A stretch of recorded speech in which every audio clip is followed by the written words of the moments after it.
ఒకరోజు ఇట్లా సభ జరుగుతుంది. ఆ సభలో దేవుని దైవజనుడు దేవుని వాక్యం అందిస్తున్నారు. అనేక మంది ప్రజలు ఉన్నారు. ఒక ముసలావిడ అక్కడ కూర్చుంది వెనకలో. దేవుని వాక్యం దైవజనుడు బోధిస్తూ ఉంటే ఆ వాక్యము జీవమై ఆమె హృదయంలోకి వచ్చేసింది. హల్లెలూయా చెప్పిందంట. ఆ పాస్టర్ గారిని పిలిచినటువంటి ఆ పాస్టర్ సంఘపెద్దను పిలిచి, ఏంట్రా ఆ నల్లరి చేస్తుంది? ఎవరు? వాక్యం చెప్తున్నటువంటి ఈయన కాదు. ఒక సేవకుడు పిలిపించుకున్నాడు ఇప్పుడున్న పాస్టర్. ఆ సేవకుడు వాక్యం చెప్తున్నాడు. ఆ సేవకుడు హల్లెలూయా చెప్పనీయరాలు. ఆ సంఘంలో ఏం చెప్పలేరు? హల్లెలూయా అననీయరు. కానీ ఆ సంఘంకి హల్లెలూయా చెప్పి పాస్టర్ పిలుస్తున్నాడు. ఇక మరి ఈయన హల్లెలూయా చెప్పుకున్నా, ఈయన వాక్యం చెప్తా ఉంటే అక్కడ ఒక ముస్లిం ఏం చేస్తుంది? హల్లెలూయా చెప్తుంది. చెప్పాడంట, అది యాకోబు అనుకున్న ఆ ముసలి ఉందే, ఆ ముసలు తీసుకెళ్ళి అవతల పడేసి ఆ నోరు మూపించు అన్నాడు. సరే వెళ్ళాడు ఈయన. అమ్మ ముసలమ్మ, మా పాస్టర్ గారు చెప్పారు నోరు మొయ్యి. సరేనండి అన్నారు. మళ్ళా దేవుని వాక్యం చెప్తున్నాడు. ఉజ్జీవంగా దేవుని వాక్యం వస్తుంది. మళ్ళీ ఆమె హృదయాన్ని తాకింది. హల్లెలూయా అన్నదంట.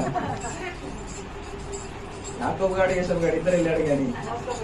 కానీ ఏం చేస్తున్నారు? ఆ ముసలమ్మ నోరు పోయలేకపోతున్నారు. నేను మూసుకుందాం అనుకుంటా కానండి, అది వచ్చేస్తుంది అని అన్నదంట. ఏంది? నేను నోరు మూసుకుందాం అనుకున్నా కానీ ఏమొస్తుంది? దేవుని స్తుతించుట అనేటువంటి ఆ జీవనం అది పొంగిపోతుంది. ఒక బావి తవ్వుతున్నప్పుడు జలం పుట్టుతున్నప్పుడు దాన్ని ఆపాలంటే మనతో కాదు, అది జల నీళ్ళు ఊపుతూనే ఉంటుంది. కనుక మీకు స్తుతి ప్రవాహం వచ్చింది కనుక ఈ యాకోబు ఈ యేసేపు ఆమెను ఆపలేకపోతున్నారు. అప్పుడు పాస్టర్ గారు అన్నాడట, అరే బాబు, ఆ యాకోబు యేసేపును పంపించారు, వాడిద్దరు మోయలేకపోయారు, ఆ ముసలి నూనె మూసిలేకపోతున్నారు. కానీ ఇంకో ఇద్దరు ముసలు పంపించారు, ఇంకిద్దరు పంపించారు. ఆ ఇద్దరు కలిసి, ఏ ముసలమ్మ నోరు పోస్తావా లేదా? మూస్తానండి. మళ్ళీ వాక్యం చెప్తుంటారు. మళ్ళీ ఉత్సాహం వచ్చింది. మళ్ళీ హల్లెలూయా చెప్పేది. ఇంకా ఎట్లా కాదుగా పాస్టర్ గారు మనం గొప్పగిస్తానా? ఏం చేద్దాము? మరి నువ్వు 2 చేతులు పట్టుకోండి, నేను 2 కాలు పట్టుకుంటాం, ముసలాన్ని 2 పెట్టుకోండి.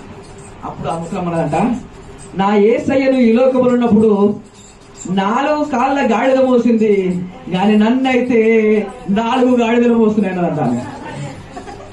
ఆ ముసలమ్మ అక్కడైతే సభలో అర్థమైంది మీకు? ఎవరు ఆపడు, ఇక్కడ ఎవరు అనటం లేరు, గాడిదలు ఎవరు లేరు. యేసయ్య మన స్తుతి ద్వారా మహిమ పొందాడు. హల్లెలూయా. అందరూ చేతులైపోయి హల్లెలూయా హల్లెలూయా హల్లెలూయా మనసారా దేవునికి హల్లెలూయా స్తోత్రం స్తోత్రం. దేవుని స్తుతించుట, అవునా కదా? దేవుని వాక్యం రావండి, దేవుని స్తుతించి వారు నన్ను మహిమపరుచుచున్నారు. ఏం చేస్తున్నారు? దేవుని స్తుతించినప్పుడు దేవుని మహిమపరుస్తున్నాం. అప్పుడు వారు తమ రక్షణ మార్గమును సిద్ధపరచుకుంటున్నారంట. అనగా మనం ఎంత దేవుని స్తుతిస్తే అంత మన రక్షణ మార్గం సిద్ధమవుతుంటాం. ఆటంకాలను తొలగిపోతూ ఉంటాయి, రక్షణ మార్గం సిద్ధమవుతుంది. అందుకే దేవుని స్తుతించాలి. కొంతమందికి ఈ యొక్క ఏంటి ఈ ఉపద్ఘాతము లేదా ఈ సూక్తము తెలియదు, వారికి సూత్రం తెలియదు. దేవుని స్తుతించుట ఎందుకు వరకు కనుక మనం స్తుతించాలి. దావీదు భక్తుడు గాని, ఏ భక్తుడు గాని వారు కష్టములో దేవుని స్తుతించారు, నష్టములో దేవుని స్తుతి, సంతోషంలో దేవుని స్తుతి, ఎల్లకాలం దేవుని స్తుతిస్తూనే కనుక మనం స్తుతించాలి. అవునా కదా? సరే, ఇప్పుడు మన కీర్తన మనం వెళ్ళిపోదాం.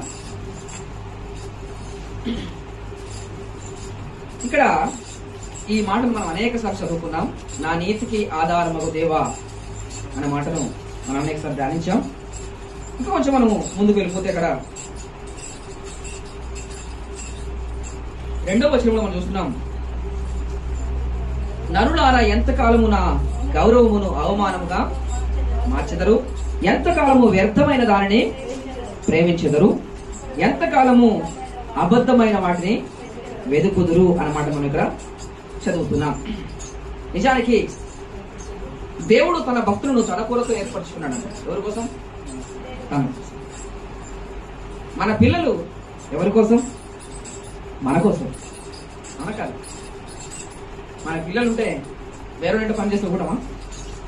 మన మాట వినాలి. అవునా కాదు? అలాగే దేవుని ఇంట్లో పుట్టిన మనం అందరం దేవుని పిల్లలు కనుక ఎవరి మాట వినాలి? ఎవరి పని చేయాలి? ఎవరిని వెతకాలి? అవునా కాదు? నిజమా కదా? దేవుడు తన భక్తులను తన కొరకు ఏర్పరచుకొనిచున్నాడు. లోకములోని నిన్ను పిలిచింది తన కోసం, నీ కోసం కాదు. నిన్ను లోకం నుంచి పిలిచాడు. ఎందుకోసం పిలిచాడు? దేవుని కోసం పిలిచాడు. నేను పాపం నుంచి బయటకు తీశాడు. ఎందుకోసం? నీ కోసం కాదు, దేవుని కోసం. అవునా కదా? నీకోసం ప్రాణం పెట్టాడు నిన్ను విమోచించడానికి. ఇంతగా చేశాడు గనక నీ కోసము నువ్వు బతకడం కాదు, నువ్వు దేవుని కోసం బతకాలి. కానీ మనుషులు ఏం చేస్తున్నాడు తెలుసా? ఏం చేస్తున్నారంట వాళ్ళు? ఎంతకాలము నా గౌరవాన్ని అవమానముగా మారుస్తావు? ఇంకెంతకాలం? ఎంతకాలం అంటే ఎందుకు అర్థం? అరే ఎంతకాలం, ఎన్నిసార్లు చెప్పాలి? ఇంకా ఎన్నిసార్లు చెప్పాలి నీకు అని అంటావు. అంటగా చెప్పి చెప్పి చెప్పి చెప్పి విసిగిపోయిన తర్వాత ఎంత చెప్పాలి ఇంకా నీకు? ఎంతకాలం? ఇంకా నీ మారవా? నీ బ్రతుకు అంతేనా? దేవుడు కూడా అంత వచ్చింది అనమాట. ఎంతకాలం నేను గౌరవిస్తూ ఉన్నా, నా గౌరవాన్ని అవమానంగా మారుస్తున్నారు. అవునా? ఎంతకాలము వ్యర్థమైన దాన్ని ప్రేమిస్తావు? ఏం ప్రేమిస్తున్నారు? వ్యర్థమైన దానిని ప్రేమిస్తున్నారు. ఇంకా వెతుకుతున్నారు, వెతుకుతున్నాడు, ప్రేమిస్తున్నాడు, అవమానం. ప్రేమిస్తున్నావు కానీ దేన్ని ప్రేమిస్తున్నావు? వెతుకుతున్నావు కానీ దేన్ని వెతుకుతున్నావు? అబద్ధాన్ని ఎంతకాలం వెతికినా వచ్చి సత్యాన్ని వెతుకు. వ్యర్థమైన దాని ఎందుకు వెతుకుతావు? ప్రయోజనకరమైన దాన్ని వెతుకు. ప్రయోజనకరమైనటువంటి దాన్ని పక్కన పెట్టేసి వ్యర్థమైన దాని కోసం ఎందుకు ప్రయాసం? యేసుక్రీస్తు ప్రభు అన్నాడు, క్షయమైన ఆహారం కోసం కష్టపడకుడి గాని అక్షయమైన ఆహారం కోసం. ఈరోజు క్షయమైపోయింది, వ్యర్థమైపోయింది, అబద్ధమైన వాటిని ఇవన్నీ మనకి ఎందుకు? ఏది సత్యమైందో, ఏది అక్షయమైందో, ఏది ప్రయోజనకరమైందో అది మనకు కావాలి. దేని వెతకాలి మనం? ప్రయోజనకరమైంది వెతకాలి. వ్యర్థమైంది ఎందుకండి? వ్యర్థమైంది ఎవరు వెతుకుతారు తెలుసా? మీరు ఎరగడం మెంటల్ హాస్పిటల్లో పిచ్చోళ్ళు ఉంటారు. ఒక్కోసారి తప్పించుకుని బయటకు వస్తారన్నారు. వాడి చేతిలో ఒక సంచి ఉంటుంది. ఆ సంచిని ఏమన్నా చూసాం, మనకి బ్యాగ్ అనుకుంటాడు ఆయన. మనం వేసుకుంటాం కదా, వెనక బ్యాగ్ వేసుకుంటాం, ట్రావెల్ బ్యాగ్ వేసుకుంటాం, కాలేజ్ బ్యాగ్ వేసుకుంటాం కదా, ఆ బ్యాగ్ అనుకుంటాడు ఆయన. వేసుకొని రోడ్డు మీద వెళ్తున్నప్పుడు ఏదో చిత్కాయుధం కడితే దాన్ని వేసుకుంటాడు. వేసుకుంటాడు. మనం వెళ్ళుకుంటాం అట్లా చిత్కాయుధం మీరు తీసుకుంటారా? బస్ స్టాప్కి వెళ్ళకుండా ఏంటి మీరు కూడా బస్ స్టాప్కి వెళ్ళారు, అక్కడ చిత్కాయుధాలు అన్నీ పడతాడు. మనం తీసుకుంటామా? మనం ముట్టుకుంటామా? ఎందుకు ముట్టుకోం? అది వ్యర్థమైంది, మనకు పనికి రాదు. అది మనకి వ్యర్థమైంది, మనకు పనికి రాదు కనుక మనం ముట్టుకోం. కానీ ఆ పిచ్చర్ ఏం చేస్తాడు? దాన్ని కూడా లోపల వేసుకుంటాడు. మనకు తెలుసు, జ్ఞానం ఉంది కనుక అది వ్యర్థమైంది అని. అవునా కాదు? ఇప్పుడు వ్యర్థమైన దానిని ఎవరైతే ఈ లోకంలో వెతుకుచున్నారో వారు ఎవరన్నట్టు? అవునా కాదు? చూడగా మంచోడైతే ఏం చేస్తాడు? ఏది విలువైందో. అవునా కదా? ఇప్పుడు మీరు చేనికి వెళ్ళారండి, మీరందరూ పొలం పంట చూస్తున్నారు కదా. చేనికి వెళ్తున్నప్పుడు మిరపకాయ పొలం, ఇంకేంది వరి పొలం అవుతండి. మనం మిరపకాయలు ఉంటాయి, తర్వాత టమాటాలు ఉంటాయి, కూరగాయలు అనుకోండి. ఆ కూరగాయల పొలంకి వెళ్ళిన తర్వాత ఇప్పుడు మిరపకాయలు తీసుకుంటారు, సంచులు వేసుకుంటారు, టమాటాలు వేసుకుంటారు, వంకాయలు వేసుకుంటారు. దాని పక్కనే కొన్ని ఉంటాయి పిచ్చి జాతి, వాడి కూడా కొన్ని కాయలు అవుతాయి. అవి వేరుకుంటాం మనం. వేరుకో, ఏది మంచిదో అదే తీసుకుంటాం. వ్యర్థమైంది మనకు అవసరం లేదు. అట్లాగే ఇక్కడ చూసినట్లయితే ప్రజలు ఏం చేస్తున్నారంటే ఏది వ్యర్థమైందో దాన్నే ప్రేమిస్తున్నారు, అబద్ధమైన వాటిని వెతుకుతున్నారు, వ్యర్థమైన దానిని ప్రేమిస్తున్నారు. అవునా కాదు? మరి మనం దేని వెతుకుతున్నాం? ఏంటి వ్యర్థమైంది? ఏంటి వ్యర్థమైంది? లోకములో సూర్యుని కింద ఉన్న సమస్తం వ్యర్థమైంది. సూర్యుని కింద ఉన్నది సమస్తం వ్యర్థమే. ఏది ఉన్నా అది నిత్యం లేదు, నిత్యమైనది కాదు. మరి నిత్యమైంది ఏంటి? లోకమును దాని ఆశయు గతించిపోవును, దేవుని చిత్తము చేయువాడు నిరంతరం నిలుచును. నిరంతరం నిలిచేది దేవుని చిత్తం చేయటం. ఆ దేవుని చిత్తం కాకుండా లోకములు ఏం చేసినా, లోకములో ఏం చేసినా అదంతా ఏదంట నిత్యమైంది కానీ మరి వ్యర్థమైంది. మరి వ్యర్థమైన దానికోసం మనం ఎంత కష్టపడుతున్నాం, కానీ నిత్యమైన దానికోసం ఎంత కష్టపడుతున్నావు అనక. కనుక ఈరోజు మనం ప్రేమించాలి, కానీ వ్యర్థమైన దాన్ని ప్రేమించాలి. అవునా కాదు? కొందరు ప్రేమ ప్రేమ వెళ్ళిపోతూ ఉంటారు. ఎంతకాలం ప్రేమిస్తావు? మనం చూస్తున్నాం టీవీలో కానీ న్యూస్ లో చూస్తుంటే ప్రేమలు వెంబడబడతారు యవనస్తుల పిల్లలు. కొంతకాలం వరకు ప్రేమ, తర్వాత ప్రేమ ఎక్కడ పోయిందో ఏం చేస్తారు, ఖడ్గం పట్టుకుంటాడు వాడు, అమ్మాయిని చంపేలాగే వాడు. ఎన్ని జరగలేదు మర్డర్ చేసిన ప్రేమికులే. కనుక అది ప్రేమ కాదు, అది అబద్ధమైనది. అది అవునా కదా, వ్యర్థమైన ప్రేమ. కానీ యేసయ్య ప్రేమ నిత్యమైన ప్రేమ. నీ నుంచి ఏ ప్రతిఫలాన్ని ఆశించకుండా నిన్ను ప్రేమించిన నిజమైన ప్రేమ యేసు ప్రేమ. తల్లి, తండ్రి, భార్య, బిడ్డల కంటే మించిన ప్రేమ యేసు ప్రేమ. కనుక వ్యర్థమైన ప్రేమను వేడండి, యేసును ప్రేమించడం నేర్చుకున్నాను. అది నిత్యమైన ప్రేమ. మనుషులు ఎవరైనా స్వార్థపరులే, కానీ యేసు మార్గం స్వార్థము లేని ప్రేమను లోకానికి చాటించాడు. ఒకడు కత్తి పట్టుకొని వచ్చాడు, ఒకడు గద పట్టుకొని వచ్చాడు, కానీ నా యేసయ్య ప్రేమను పట్టుకొని వచ్చాడు, లోకాన్ని జయించాడు. ఇప్పుడు ఏ మారుమూల గ్రామానికి వెళ్ళినా అక్కడ ఒక క్రైస్తవుడు ఉంటాడు. ఎందుకు? యేసయ్య ప్రేమ లోకాన్ని జయించింది. ఈరోజు మనం కూడా మనను ప్రేమించిన మన యేసయ్య మనం ప్రేమించడం నేర్చుకుంటాం. అది నిత్యమైన సత్యమైన ప్రేమ. అందుకే ప్రభు చెప్పాడు, నాకంటే ఎక్కువగా నువ్వు దేనిని ప్రేమించినా నాకు పాత్రుడు కాదు. దేవుని కంటే ఎక్కువగా మనము దేనిని, ఎవరిని, దేవుని స్థానములో ఇంకెవరిని ప్రేమించకు. భార్యను ప్రేమించాలండి, భర్త భార్యను ప్రేమించాలి, భార్య భర్తను ప్రేమించాలి, ఇది తప్పు కాదు. కానీ దేవుని కంటే ఎక్కువ ప్రేమించాలి. తల్లిదండ్రులు పిల్లలను ప్రేమించాలి, పిల్లలు తల్లిదండ్రులు ప్రేమించాలి, కానీ దేవుని కంటే ఎక్కువ ప్రేమించకూడదు. ముందు స్థానం ఎవరికి ఇవ్వాలి? మరి మనం ఏమిస్తాం? కనుక దేవుణ్ణి ప్రేమించుట నిజంగా, ఒకవేళ దేవుడు నిన్ను ప్రేమించకపోతే, నీకోసం రక్తం కార్చకపోతే, నీకోసం సిలువను మోయకపోతే ఆ ప్రేమ నీ దగ్గరకు వచ్చేదా?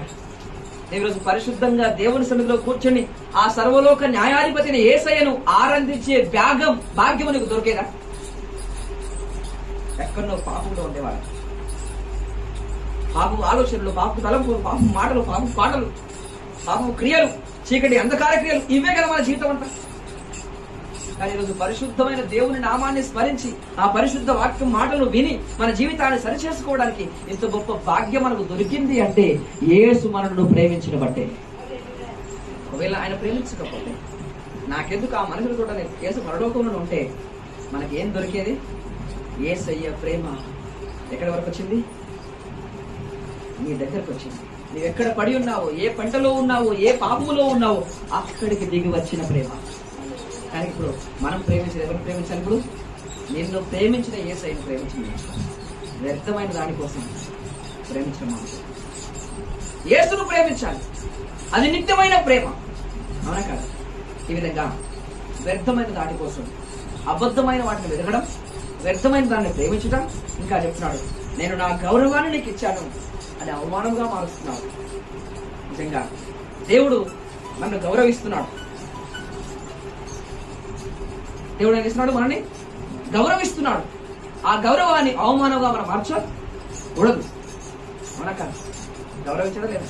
మనం లోకంలో ఉన్నప్పుడు మనం ఒక కులం పెట్టి పిలుస్తారు, ఒక మతంతో మనల్ని పిలుస్తారు. కానీ క్రైస్తవుడు అయిన తర్వాత వీరెవరు? దేవుని బిడ్డలు అని పిలుస్తారు. ఎంత గొప్ప గౌరవం అండి! వాడు ఎంత నీవు తిట్టినా, ఇంటి పక్కన నేను తిట్టినా నేనేమంటాడు? నీవు దేవుని బిడ్డ కదా. ఏమంటాడమ్మా? నువ్వు దేవుని బిడ్డ కదా అంటే వాడు అనుకోకుండా వాడు ఏమంటాడు? నువ్వు దేవుని బిడ్డ అని చెప్తున్నా లేదా? అట్లయితే ఈరోజు నీకు గౌరవం ఇచ్చడం లేదు. నువ్వు దేవుని బిడ్డవై ఉండి దేవుని మాట వినకపోతే అవమానం కదా. ఎంతకాలం నా గౌరవాన్ని మీరు అవమానముగా? కనుక ఈరోజు నువ్వు దేవుని బిడ్డ అయ్యే అధికారం నీకు ఇచ్చాడు. ఆ గౌరవాన్ని నువ్వు పొందుకున్నావు. ఇంకెంతకాలం గౌరవాన్ని నిలుపుకో, దాని అవమానం చేయకు అని దేవుని వాక్యంలో సెలవిస్తుంది. రండి కొంచెం మనం వాక్యంలోకి వెళ్ళిపోదాం. ఈరోజు కొలస్సీ రాసిన పత్రిక లేదు కూడా ఆ విషయంలో కొంచెం ముందుకు వెళ్ళిపోదాం. కొలస్సీ పత్రిక 3వ అధ్యాయము, కొలస్సీ పత్రిక 3వ అధ్యాయము. బైబిల్ నోట్ తప్పకుండా తీయాలందరూ. కొలస్సీ పత్రిక 3వ అధ్యాయం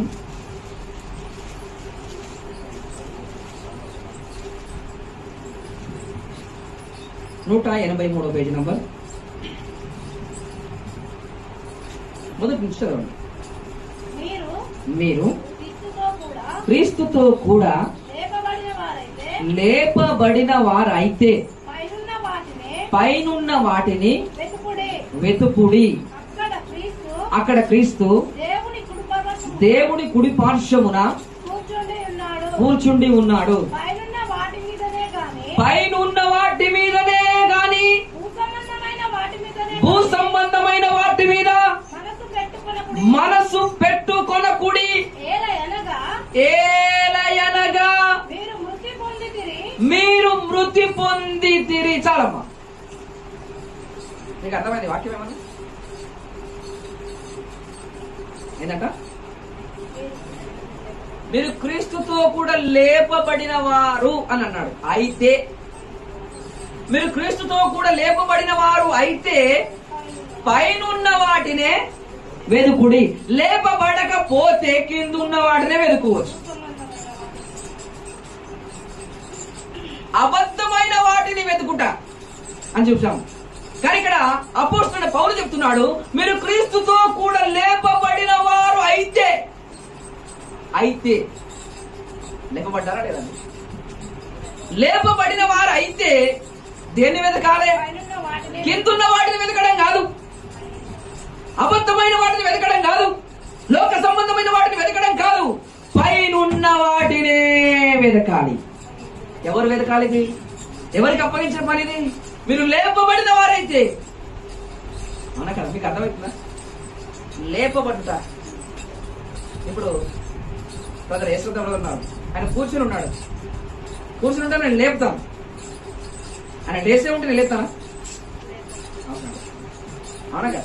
ఇప్పుడు ఇక్కడ లేపుట అనే అర్థం ఏంటంటే, యేసుక్రీస్తు సిలువలో మరణించారు, తనతో పాటు కొందరిని తిరిగి లేపాడు. అట్లయితే ఈరోజు లేవాలి అంటే ముందు మనం చనిపోయి ఉండాలి. అందుకే కింద పడింది. చదువు ఆ విషయం. మీరు క్రీస్తుతో కూడా అయితే వెతుకుడి.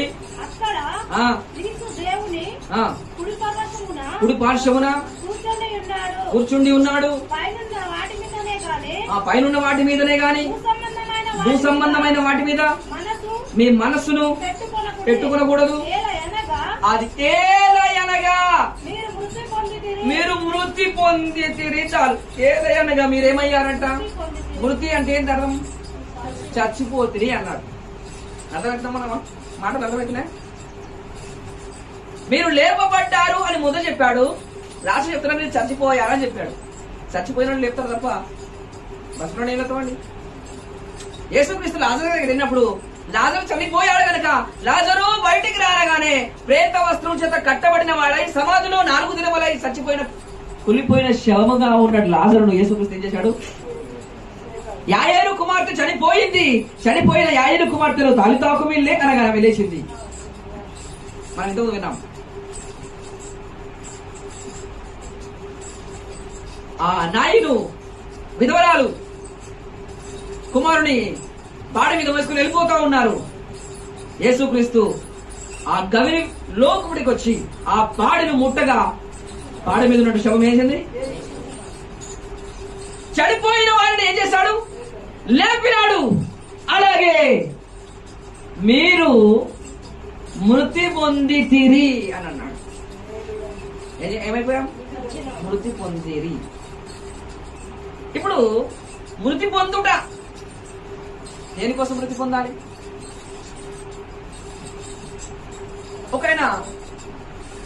ఒక అమ్మకి ఒకడే కొడుకంట. ఆ కొడుకు కొంచెం పెద్దగా అయ్యాడు. అర్థమవుతుంది నీకు? పెద్దగా అయిపోయిన తర్వాత అటు ఇటు దోస్తులతో తిరిగి ఫ్రెండ్స్ తో తిరిగి కొంచెం డ్రింక్ వేయడం నేర్చుకున్నాడు. ఏం వేస్తున్నాడు? అర్థమవుతుందా? డ్రింక్ అంటే తెలుసా? కూల్ డ్రింక్ కాదు. కొంత తాగుతారు, మందు తాగుతారు. జ్వరం వచ్చిన మందు తాగుతారు, కానీ ఇలా జ్వరం రాదు, దయ్యం పడతారు, మందు తాగుతారు. ఇక మందు తాగడం నేర్చుకున్నాడు. ఎవరు? ఈ తల్లి యొక్క కొడుకు. నేర్చుకుని కొంచెం కొంచెం కొంచెం కొంచెం ఎక్కువైపోయింది. సరదాగానే మొదలెట్టి అని అన్నాడు ఆయన. ఏంటా? సరదా కోసం మొదలెడతాం ఫస్ట్. సరదా కోసం మొదలెట్టి దానికి బానిస అయిపోయాడు. విడిపెద్దామన్నా అది విడడం లేదు. ఒకసారి మిర్యాలగూడలో మీకు వర్షాలు ఎక్కువ పడతాయి కదా, వరదలు వస్తూ ఉంటాయి. అట్లా పెద్ద వరద వస్తుందంట. వరద వస్తున్నప్పుడు ఆ వరదలో కార్లు, బైకులు, కొన్ని బ్యాగులు, అన్న డబ్బులు కూడా ఉన్నాయి. అన్ని సామాన్లన్నీ కొట్టుకుపోతున్నాయి ఆ ప్రవాహంలో. ఒక మంచి గజ ఈతగాడు వెళ్ళి నేను కొన్ని వస్తువులు తీసుకుంటా అని చెప్పేసి ఒకసారి ఆ నదిలో దూకాడు. ఒక్కసారి ఒక వస్తువు తీసుకొచ్చాడు బయటకి. దాంట్లో కొన్ని మంచి డబ్బు దొరికాయి. ఇంకోసారి అనుకున్నాడు, ఇంకోసారి వద్దా అన్నాడు. ఒక నల్లది ఏదో కనబడుతుంది, పెద్ద బ్యాగ్ ఉంటుంది, ఇంకేమో ఉంటాయి అని చెప్పేసి దూకాడు. అందులోకి దూకగానే దాన్ని వెళ్ళి పట్టుకున్నాడు. పట్టుకుని దాన్ని బయట తీద్దామంటే అది ఈయన పట్టుకుంది. ఏమైంది? అది పట్టుకుందామని ఈయన అనుకుని వెళ్ళాడు. అది ఏమైపోయింది? ఈయన పట్టుకుంది. ఈయన దాన్ని బయట తీద్దామంటే ఈయన లోపలికి వెళ్ళిపోతుంది. అది నల్ల కనబడింది కదా, అది ఎలుగుబట్టి లోపల వస్తుంది. ఈయన ఏమనుకున్నాడు? అదేదో పెద్ద బ్యాగు, దాంట్లో ఏదో మూట ఉంది, దాంట్లో బంగారం మనకు దొరుకుతారు. కొన్ని దురాశ చెంది లోపలికి వెళ్ళిపోయిన తర్వాత అది ఈయన పట్టేసింది. విడుద్దామన్నా విడిపించుకోదు. ఏమైపోయింది ఇప్పుడు? దురాశ దుఃఖానికి చీటు అన్నట్టుగా ఆశపడ్డాడు అక్కడికే. కనుక లోకం సరదా కోసం కొంచెం సిగరెట్, కొంచెం బీడి, కొంచెం మందు, కొంచెం అక్కడ ఇలా ఉంటారు, పక్కతో మాట్లాడతారు ఈ మాటలు. ఇక ఇదే కొంచెం మొదలెట్టిపోతున్నా అవే మాటలు, అదే చేస్తున్నాం. అయితే మనం ఇక్కడికి వద్దాం. ఇప్పుడు ఆ తల్లి కొడుకు బాగా తాగడం నేర్చుకున్నాడు, సరదాగా మొదలెట్టాడు. కానీ అదేమైపోయింది? బానిస కూర్చొని అది పట్టేసింది. తాగుదయం పట్టేసింది. తాగుతున్నాడు, ఎక్కడంటే అక్కడ పడిపోతున్నాడు. ఎవరో ఒకరు చెప్పారు, అయ్యా అమ్మ నీ కొడుకు ఇక్కడ తాగి పడిపోయాడు రోడ్డు మీద అంటే, అమ్మగారు తీసుకొస్తుంది. ఇంటికి తీసుకొచ్చి ఆ మొహం కడిగి ఆయనకి కొంత పువ్వు పెట్టి ఆయన మనసు మీద పడుకుంటుంది. మళ్ళీ పొద్దున్న చేస్తాడు, అమ్మ తప్పు అయిపోయింది, నేను రేపు పొద్దున్న తాగరు అని ఏడుస్తాడు. కాలం వస్తాడు. మళ్ళీ సాయంత్రం వరకు మళ్ళీ మళ్ళీ పడుతుంది. ఏమైపోయాడు? మళ్ళీ చెప్పాడా లేదు, ఒప్పుకున్నాడు లేదు, తప్పైందనడా లేదు. మళ్ళీ అది అమ్మ చెప్పింది, తల్లి చెప్పింది, గిన్నెడుకుంది, రోజు తాగుతున్నాడు, అలాగే పడుతున్నాడు. తల్లి ప్రేమ కనుక ఏం చేస్తుంది? రోజు తీసుకొస్తుంది, అడుగుతుంది, అన్నం పెడుతుంది, మళ్ళీ పొద్దున లేచి అదే పని. ఒకరోజు అలాగే పడిపోయాడు. తల్లి వెళ్ళింది తీసుకొద్దామంటే ప్రాణం లేదు, ఏం లేదు, చచ్చిపోయాడు. ఈ చచ్చిపోయిన తర్వాత ఇక రేపు తాగుతాడా? ఎందుకు? చచ్చిపోయాడు. బతికుంటే తాగుతాడు, చచ్చిపోతే నా మాట అర్థమవుతుంది.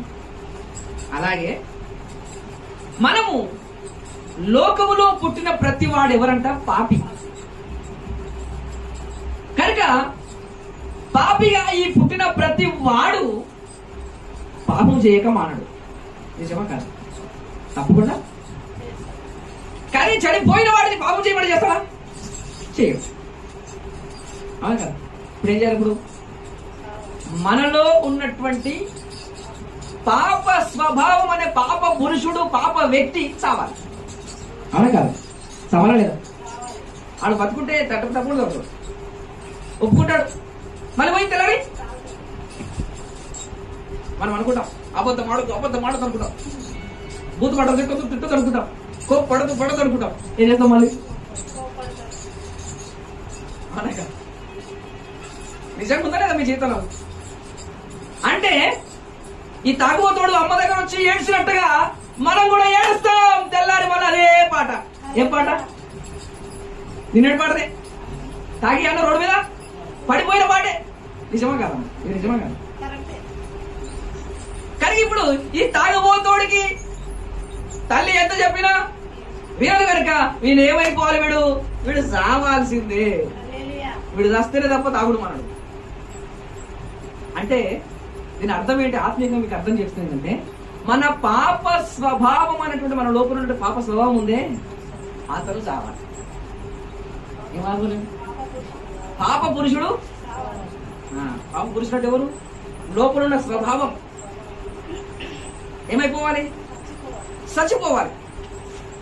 చస్తేనే తప్ప వాడు తాగుడు మానడు, చస్తేనే తప్ప వాడు పాపం మానడు.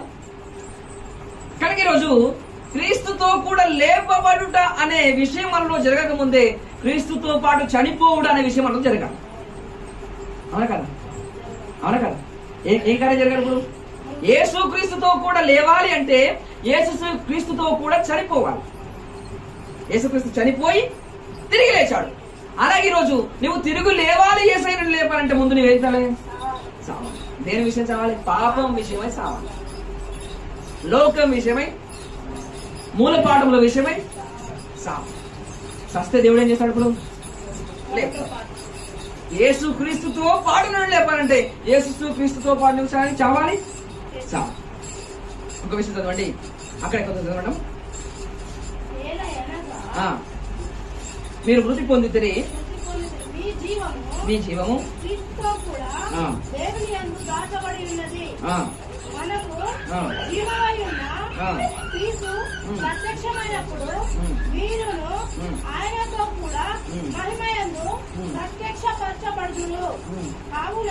చాలమ్మా.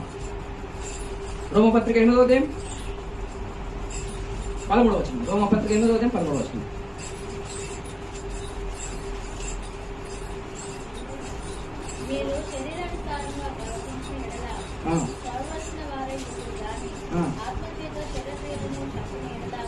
ఆత్మ చేత శరీర క్రియలను చంపాలంట. ఏం చేయాలంట? శరీర క్రియలను చంపాలి. ఆ శరీర క్రియలు ఏంటో అక్కడ రెండు కొలసి రాసిన పత్రికనే 3వ అధ్యాయం 5వ వచనం.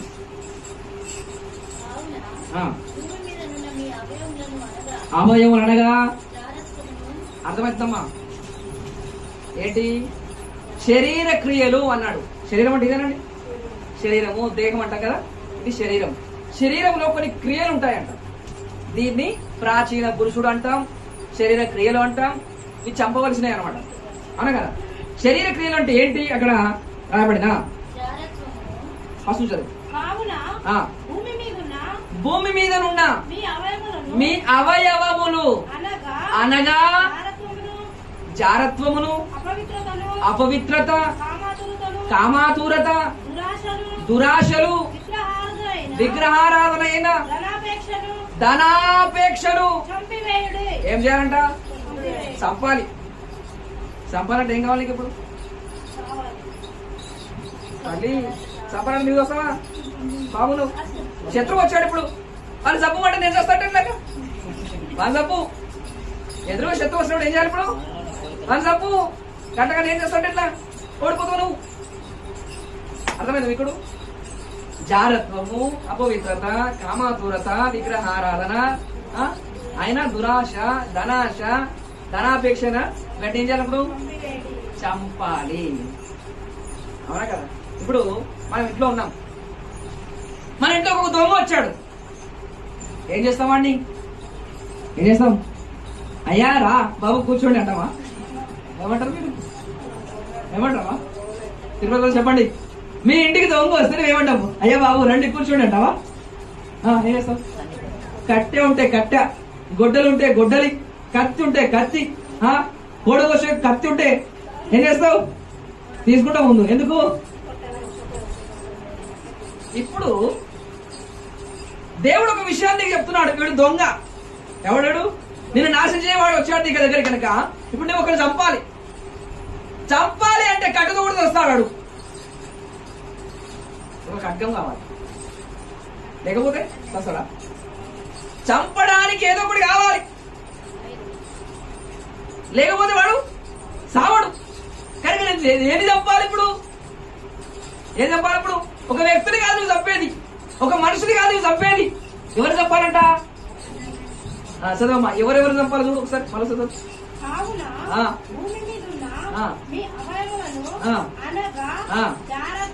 జారత్వం అనే దొంగనుడు ఒకడు. వాడు ఎక్కడ ఉంటాడు తెలుసా? లోపల ఉంటాడు, దేహములోనే ఉంటున్నాడు. దేహములోనే శరీర క్రియ ఇది. ఈ శరీర క్రియ అనే జారత్వాన్ని చంపాలి నువ్వు. రెండవది అపవిత్రత. పరిశుద్ధత కాదు ఇది, పరిశుద్ధతకు వ్యతిరేకమైనటువంటి అపవిత్రత. మీరు పట్టుకోండి, మీరు చంపాలి. అపవిత్రత చంపాలా? కామాతురత. ఎప్పుడు చెడు చెడు విషయాల మీదనే ఆలోచన. అపవిత్ర కార్యముల మీదనే ఆలోచన, చీకటి కార్యం మీద ఆలోచన, కామాతురత, దురాశ, ఎప్పుడు దురాశపరుడే, విగ్రహారాధన అయిన, ఇక్కడ రెండు ఉంది, విగ్రహారాధన ఉంది, ధనాపేక్ష ఉంది. మనం విగ్రహారాధన చేయం, ఎందుకు? ఆ బొమ్మ గురించి మాకేమవుతుంది. కానీ విగ్రహ ఆరాధన అయిన ధనాపేక్ష, ధనం మీద ఆపేక్ష ఎక్కువ ఉంటుంది చూడుకుంది మనకి, అది కూడా విగ్రహారాధన. విగ్రహ ఆరాధన అయిన ధనాపేక్ష ఏం చేయాలి? ఇప్పుడు ఇంతమంది చంపాలండి. ఒక్కడికి ఎన్ని ఉన్నాయండి? లెక్క పెట్టారు. 5 ఉన్నాయా? చదువు మరోసారి లెక్క పెట్టాం. చదువు ఒకసారి మరోసారి.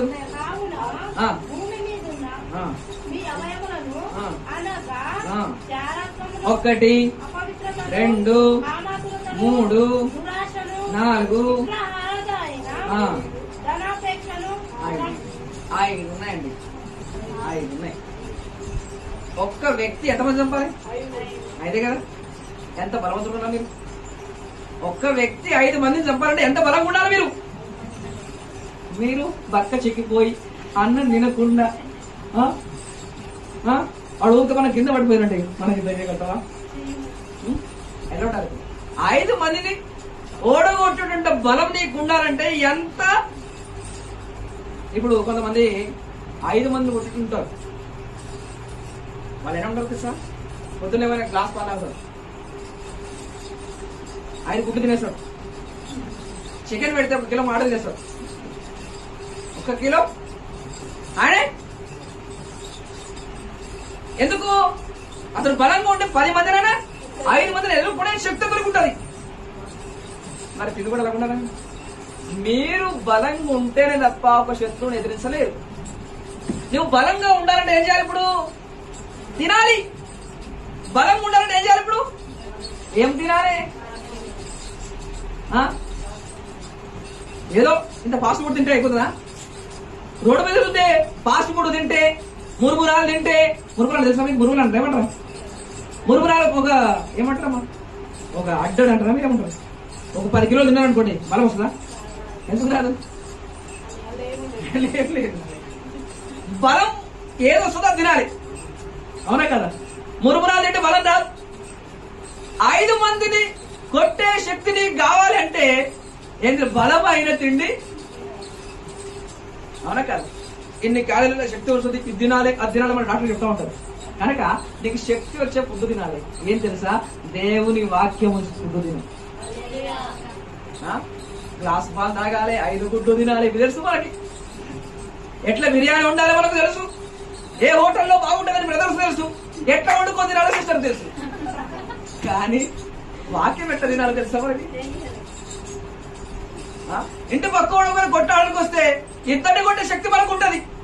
కానీ అపవిత్రత వస్తే శక్తి ఉందని, వాడిని కొట్టే శక్తి నీకు ఉందా? శరీర క్రియలను చంపే శక్తి నీకు ఉందా? ఆ చంపే శక్తి నీకు కావాలంటే కొంచెం తిను. ఆత్మీయ ఆహారం కావాలి. కనుక నువ్వు బలవంతుడుగా ఉండాలి. ఎవరు తినాలి ఇప్పుడు? జీవాహారమైన యేసు తిను. నన్ను తినువాడు నా మూలముగా బ్రతుకును, పరలోకం నుంచి దిగి వచ్చిన జీవాహారము నేనే అన్నాడు. యేసునే తినేసాడు నువ్వు. అక్కడిక్కడ కాదు. ఇప్పుడు రోడ్డు మీద తిండి తినకు, మంచిది కాదు అది. కొంతమంది రోడ్డు మీద తిండి తింటారు, అప్పుడే కడుపు నిండుతుంది, కానీ కడుపు నొప్పి వస్తుంది. ఫాస్ట్ ఫుడ్ తింటారు కదా, అంత టేస్టీగా ఉంటుంది, కానీ తర్వాత ఏమైపోతుంది? నమ్ము కడుపు నొప్పి. ఏం తిన్నావు? ఇంట్లో ఫుడ్ కాదు ఇది, ఫాస్ట్ ఫుడ్. అది రోడ్డు మీద ఫుడ్. దాని దోమలు ఉన్నాయి, ఈగలు ఉన్నాయి, అన్నీ ఉన్నాయి. కనుక అక్కడిక్కడ వెళ్ళి అడ్డమైన ఫాస్ట్ ఫుడ్ తినకండి. నిజమైన జీవాహారమైన యేసును తిను. ప్రభు చెప్పాడు, నన్ను తినువాడు నా మూలముగా బ్రతుకును అన్నాడు. దేవుని మూలముగా బ్రతకాలంటే దేవుణ్ణే తినాలి. నువ్వు యేసు మూలముగా బ్రతకాలంటే జీవాహారమైన యేసునే తినాలి. ఈ మాటలు ఏమనంట? ఏమున్నాయి? ఈ చెప్పిన మాటలు ఏమున్నాయంట? జీవం. అనక జీవమైన యేసయ్యను తింటే నీవు జీవం పొందుకుంటావు. శరీర క్రియ ఏం చేస్తావు? అప్పుడు చంపే శక్తి నీకు అందుకే మీరు క్రీస్తుతో కూడా లేపబడిన వారైతే పైనున్న వాటినే వెతుకుడి అన్నాడు ప్రభు. అలాగే యేసుక్రీస్తు శిష్యులకు చెప్పాడు, మీరు పట్టణంలో నుంచి బయటికి వెళ్ళక పై నుండి శక్తి పొందేంత వరకు ఎక్కడ కనిపెట్టమన్నాడు? శక్తి కావాలని. బయటికి పోతే శత్రువులు ఉన్నారు కనుక ఆ శత్రువును జయించాలంటే నీకేం కావాలి? శక్తి కావాలి. శక్తి కావాలంటే మంచిగా రోజు బిర్యానీ వండుకొని తినడే ఎవరు? అపోస్తులు అందరూ కలిసి ఏం చేశారు? ఉపవాసం ఉండి 10 నెలలు ఉపవాసం ఉన్నారు. మేడగదిలో ఎన్ని రోజులు ఉపవాసం ఉన్నారు? మనం ఉంటాం వారం రోజైనా, మనకు రోజు బిర్యానీ కావాలి. ఆత్మ యందు బలం పొందుకోవాలంటే శరీరాన్ని చంపాలి, కొంచెం ఆకలి ఇవ్వాలి దానికి. కానీ రోజు బిర్యానీ పెట్టి ఇంత చేస్తే అంటే తినొద్దని చెప్పండి, బతకలే కనుక తినండి, కానీ మీ మనసు దాని మీద ఉండకూడదు. ఇప్పుడు మన ఆత్మలో బలం పొందాలంటే ఏం చేయాలి? ఇప్పుడు పై నుండి శక్తిని పొందాలి, పై దాని మీద కాలి. అవును కాదు. ఇప్పుడు ఏం చేయాలంటే ఇప్పుడు చంపే శక్తిమంతులుగా ఉండాలి, కొట్టడం కాదు. కొట్టి పనేదో కొంచెం పని కింద పడేస్తాం, అంత కాదు. కొట్టడం కాదు, తిట్టడం కాదు, మనం చంపాలంట. చంపేటంత శక్తి అంటే వాడికంటే 200 శక్తి నీకు ఉండాలి. అలా కాదు. శరీర క్రిమిని ఏం చేయాలి? ఇప్పుడు చంపండి. ఎంతమంది ఉన్నారు శత్రువులు? మనకి చదువుకున్న 5 మంది, ఇంకా చాలా ఉన్నారు. కనుక ఎవరు వచ్చినా సరే ఏం చేయాలి? ఇప్పుడు నువ్వు శక్తివంతుడు ఉంటే ఎవరు వచ్చిన భయమే. కనుక ఇప్పుడు యేసు నీ హృదయంలో కావాలి, యేసయ్య నీ లోపల ఉండాలి. అందుకే చెప్పాడు, గాఢాంధకారపు లోయలో సంచరించిన ఏ అపాయములకు భయపడను అని అన్నాడు. ఎందుకు? యేసు నాతో ఉన్నాడు, యేసు నీలో ఉన్నాడు. నువ్వు తిన్నావు కదా, నువ్వు విన్నావు కదా, నీ హృదయంలో చేర్చుకున్నావు కదా, నీ హృదయంలో యేసుని అంగీకరించావు కదా. యేసు నీలో ఉంటే ఎంత పెద్ద శత్రువు వచ్చినా వాడు ఓడిపోతాడు. అవునా కదా? 5 మంది రాని 50 మంది రాని ఏమైపోయింది? ఏలియా కొండ మీద ప్రార్థన చేసుకుంటాడు, కర్మేలు పర్వతం మీద. రాజు పంపించాడు, 50 మంది వచ్చారు ఎవరి దగ్గరికి? ఏలియా దగ్గరికి. ఎంతమంది అమ్మా? 50 మంది ఏలియా దగ్గరికి. దైవజనుడా, నేను మా రాజు రమ్మంటున్నాడు. నేను దైవజనుడనైతే ఆకాశం అగ్ని వచ్చి మేము దహించుగా అన్నాడు. 50 మంది మాస్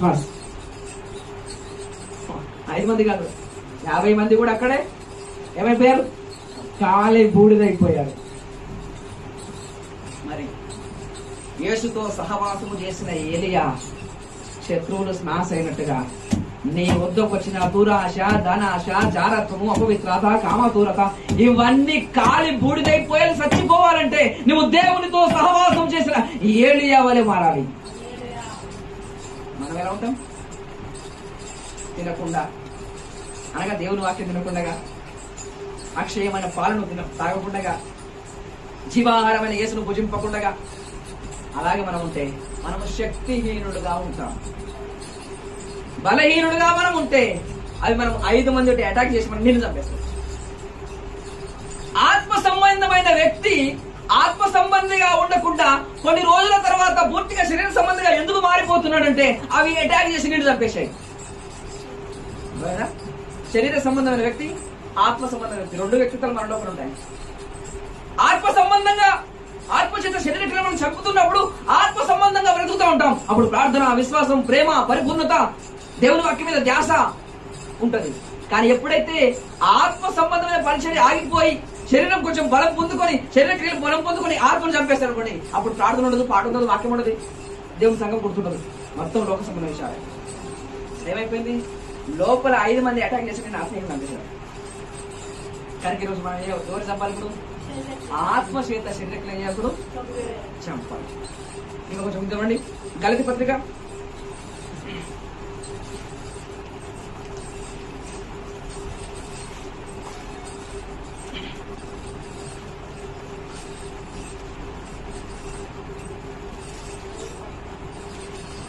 5వ అధ్యాయం 20వ వచనం.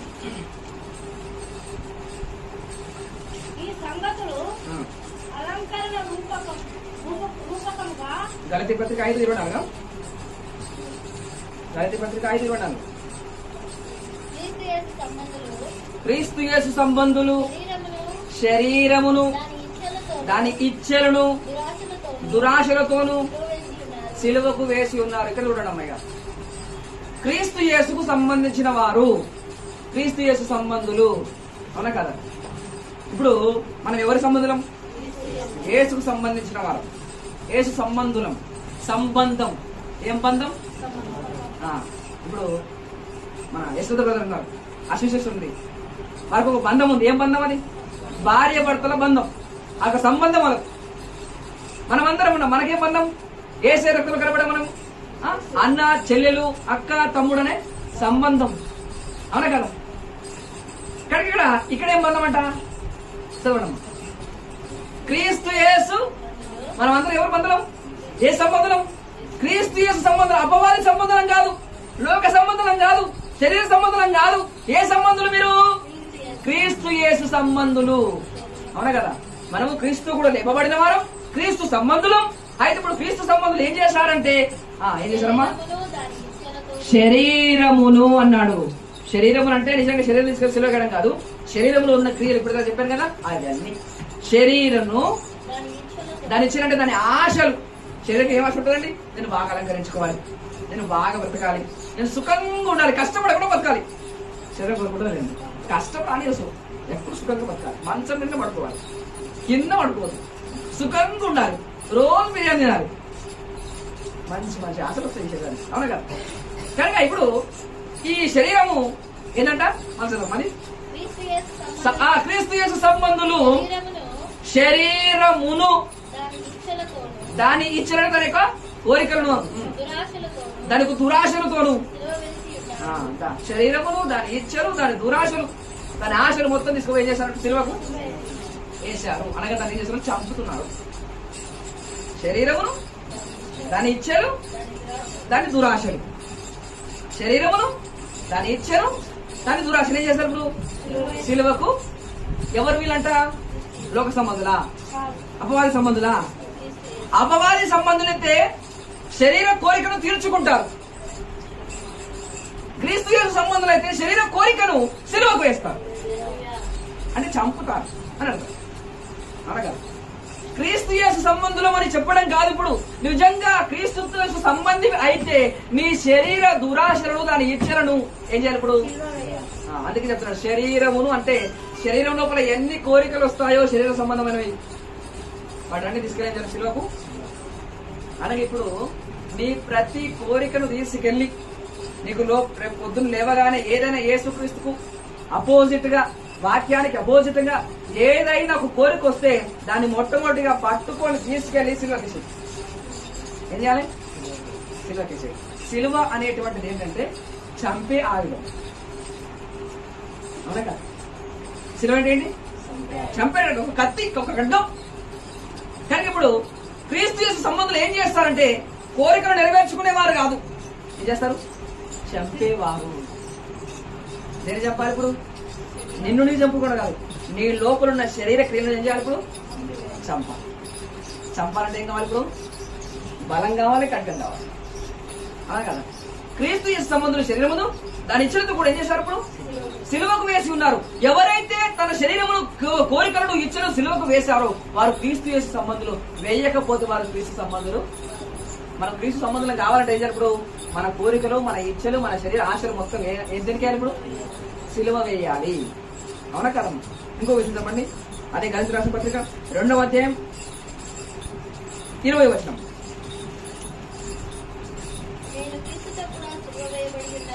నేను అన్నాడు. ఇక్కడ ఏమన్నాడు? ఒక వ్యక్తి చెప్తున్నాడు, నేను క్రీస్తుతో కూడా సిలువ వేయబడి ఉన్నాను, ఇక నువ్వు బ్రతుకువాడను జీవించువాడు నేను గానే కాదు. అది కథం.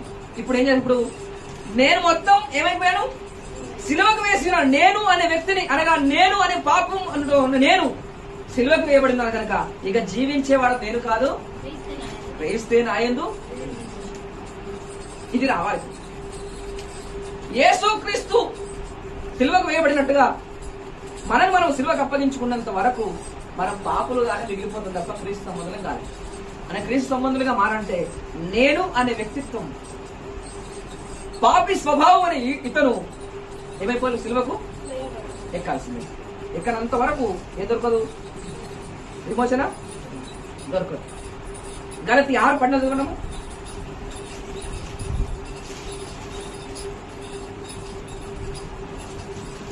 అయితే మన ప్రభువైన యేసుక్రీస్తు సిలువ యందు తప్ప మరి దేని అందును అతిశయించుట నాకు దూరమవును గాక.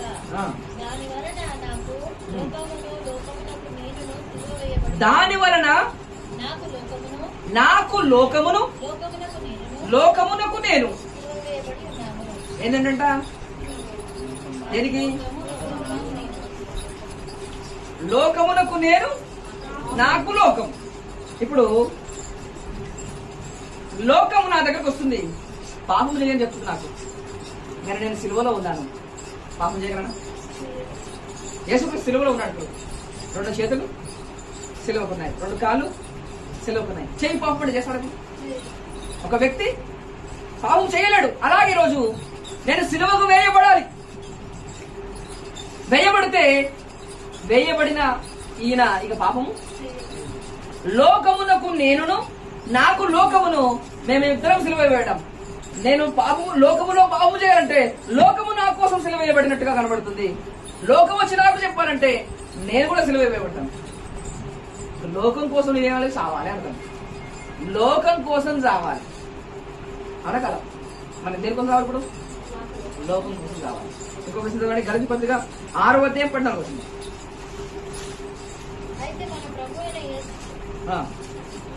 చదివినప్పుడు కొలసి 2:20. లోకం కోసం కావాలి. మీరు క్రీస్తుతో కూడా లోకం యొక్క మూల పాఠములను విషయమై మూల పాఠముల విషయమై, లోకము యొక్క మూల పాఠముల విషయమై మృతి పొందిన వారైతే చాలు. లోక పాఠముల విషయమై, లోకము యొక్క మూల పాఠం విషయమై మీరు మృతి పొందాలి. లోకం కోసం మృతి పొందాలి, సావాలి. లోకం యొక్క మూల పాఠాల కోసం, శరీర దురాశల కోసం, ఇవన్నిటి కోసం మృతి పొందాలి. ఇప్పుడు మీకు అర్థమైందా? మొత్తం అందరు ఇక్కడ చూడాలి, మీరు బైబిల్ చూడండి. ఇప్పుడు పాపపు ఆశలు కలిగిన ఈ శరీరం అంతా మనం ఉన్నాం కనుక ఈ పాప స్వభావంతో ఉన్న ప్రతి మనిషి చావాలి అని దేవుని వాక్యం స్పష్టంగా చెప్పింది. అవును కదా? మీ శరీరమును అవును కదా, అనగా మీ శరీర దురాశలు అనగా మీ అవయవములు అనగా జాగ్రత్త, పవిత్రత, కామతులత, ఇవన్నీ కూడా ఈ శరీరంలోనే ఉన్నాయి కనుక వీటిని చంపాలి అని అన్నాడు. ఆత్మ చేత శరీరం చంపడంలో మీరు జీవించదు, చంపాలి అని అన్నాడు. కనుక ఇప్పుడు లోకం కోసం నేను చావాలి, లోకం యొక్క మూల పాఠాల కోసం నేను చావాలి, నా దురాశల కోసం నేను చావాలి. కనుక ఇప్పుడు అన్ని చావాలి అంటే ఇప్పుడు చావడానికి ఉన్న ఒక స్థానం మనకుంది అంటే సిలువ. ఏంటన్నా? సిలువ అనగా సిలువ లేకపోతే ఏంటుంటుంది? శాస్త్రం ఏదొక మన ఇంట్లో దొంగ వస్తే వాడిని చంపడానికి ఏదైనా మనం ఒక ఆయుధం మన దగ్గర ఉంటుంది. ఒక శత్రువు మన దేశంలో దాడి చేస్తూ ఉంటే మన దగ్గర ఉంటాయి మరణాయుధాలు. ఏం చేస్తాం? మనం చేయడానికి కాదు, వాడిని చంపడానికి. అలాగే నీ ఆత్మ సంబంధమైనటువంటి వ్యక్తిత్వానికి, నీ ఆత్మ సంబంధమైన ప్రయాణానికి ఆటంకం కలగజేస్తున్న నీ శరీర సంబంధమైన క్రియలు కనుక వాటిని మీరు చంపాలి అని దేవుని వాక్యం స్పష్టంగా తెలుసు. వాళ్ళు చంపాలంటే నీకేం కావాలి తెలుసా?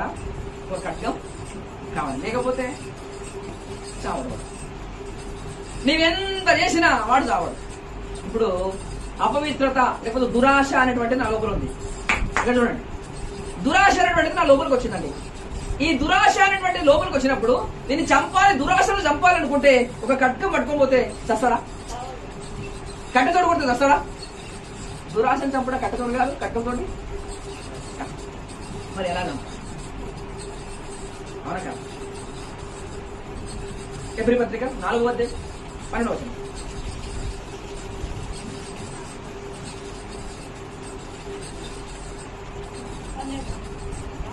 4:12.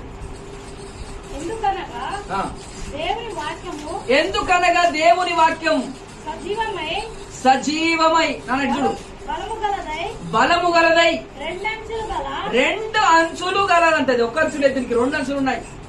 2 అంచులు గల ఎటువంటి ఖడ్గము కంటేను వాడిగా తేజగా ఉంది. ఉండి ప్రాణము, ఆత్మను, కీళ్లను, మూడులను విభజిస్తుంది. విభజించినంత మటుకు దూరుచు హృదయము యొక్క తలంపులను, ఆలోచనలను. ఆమేన్, ఆమేన్, ఆమేన్. ఇప్పుడు ఇది జరగాలి మన నీ దురాశను చంపాలంటే నీవు కత్తి తీసుకొని వచ్చినా, ఖడ్గం తీసుకొని వచ్చినా, కట్టె తీసుకొని వచ్చినా, రాయి తీసుకొని వచ్చినా ఆ దురాశను చంపే శక్తి దానిలో ఉండదు. కానీ దేవుని వాక్యం, ఎందుకనగా దేవుని వాక్యము సజీవమైనది. ఎందుకు? నీ శరీర దురాశను చంపాలంటే సజీవమైన ఆయుధం కావాలి. ఏంది? జీవము కలిగిన ఆయుధం అంట. ఏంది ఆ జీవం కలిగింది? ఎందుకనగా దేవుని వాక్యం సజీవమై బలము గలదై రెండంచులు గల ఖడ్గం. అది రెండంచుల ఖడ్గము. ఎలాంటి ఖడ్గం ఈ లోకములో ఉన్నా దాని అందరికంటే వాడి అయినటువంటిది. వాడిగా ఉండి అది ఏం చేస్తుంది తెలుసా? ప్రాణాన్ని, ఆత్మను, కీళ్లను, మూలుగను విభజించేనంత మట్టుకు నీ హృదయంలోనికి దూరుకొని పోతుంది. దూరుకొని నీ హృదయపు తలంపులను ఆలోచన శోధిస్తుంది. ఇది దేవుని వాక్యం అనే ఆత్మ ఖడ్గం నీ హృదయములోనికి, నీ తలంపులలోనికి, నీ మూలుగులోనికి, నీ ప్రాణంలోనికి దూరుకొని వెళ్ళి నీ శరీర కోరికను చంపేస్తుంది. ఏంటి? ఇప్పుడు జీవము కలిగిన దేవుని వాక్యానికి శక్తి ఉంది. ఈ దేవుని వాక్యం లేకుండా నీ శరీర దురాశను చంపాలని అనుకుంటే ఎంత పెద్ద పాస్ అయినా పాపం చేస్తున్నాండి. ఎందుకు? ఆత్మ ఖడ్గం లేదు, ఏం లేదు, సజీవమైన ఖడ్గం లేదు, బలమైన ఖడ్గం లేదు. ఎందుకనగా దేవుని వాక్యం సజీవమై బలము గలదై, సజీవమైన బలము కలిగిన ఈ ఖడ్గం లేకపోతే నీ శరీర దురాశ చావదు, నీ జీవితంలో మార్పు రాదు. ఈరోజు నా జీవితంలో మార్పు రావాలని వారు కోరిన ఎడల నీ శరీర దురాశలు, నీ శరీర ఇచ్చలు, నీ శరీర కోరికలు చావాలి, నీ పాప స్వభావం పోవాలి అని నీవు అనుకున్న ఎడల యేసుకు నీ హృదయాన్ని అప్పగిస్తే ఈ సజీవమైన బలము కలిగిన దేవుని వాక్య ఖడ్గం నీ లోపలికి దూసుకొని వెళ్లి నీ ప్రాణ, ఆత్మ, కీళ్లను, మూలుగను విభజించేస్తుంది. కలిసికట్టుగా ఉన్న నీ ప్రాణంతో కలిసిపోయిన ప్రతి పాపాన్ని విడదీసేస్తుంది. అది విడదీయబడాలంటే యేసు ఖడ్గం నీ లోపలికి వెళ్ళాలి. ఇది ఏ ఖడ్గం? సజీవమైన ఖడ్గం. ఇది ప్రాణం లేని ఖడ్గం కాదు, జీవమైన ఖడ్గం. అది మాత్రం కాదు, బలహీనమైన ఖడ్గం కాదు, బలము కలిగిన ఖడ్గం. ఎంత మోటువాడవైనా, ఎంత గట్టి హృదయం ఉన్నా సరే నీ హృదయం లోనికి జొచ్చుకొని వెళ్లే బలమైన ఆత్మ ఖడ్గమే దేవుని వాక్యం. సజీవమైన బలము కలిగిన దేవుని వాక్యం ఇది ఖడ్గం. రెండంచులు గల ఎటువంటి ఖడ్గము కంటను ఎలా ఉన్నంతనే వాడిగా ఉందండి. ఇది వాడి అయిన ఖడ్గం. ఇది వాడి అయినా ఈ ఖడ్గం నీ లోపలికి దూరుకొని వెళ్ళాలి. నీ తలంపులను, నీ ఆలోచనను శోధించి దేవునికి వ్యతిరేకమైన ఆ శరీర కార్యములను, నీ శరీర క్రియలను చంపేటటువంటిది ఈ ఖడ్గం. ఈ ఖడ్గానికి నీ హృదయాన్ని అప్పగిస్తావా? నీ శరీరాన్ని అప్పగిస్తావా? ఒక డాక్టర్ గారి దగ్గరికి వెళ్ళి ఒక పేషెంట్ నాకు ఆపరేషన్ చేయండి నేను తన శరీరాన్ని అప్పగించేస్తాను. కోసుకో ఎక్కడైనా. కానీ నేను ఏమైపోవాలి? ఇప్పుడు నేను బ్రతకాలి, నేను ఆరోగ్యవంతుడిగా మారాలంటే నాకు ఆపరేషన్ జరగాలి.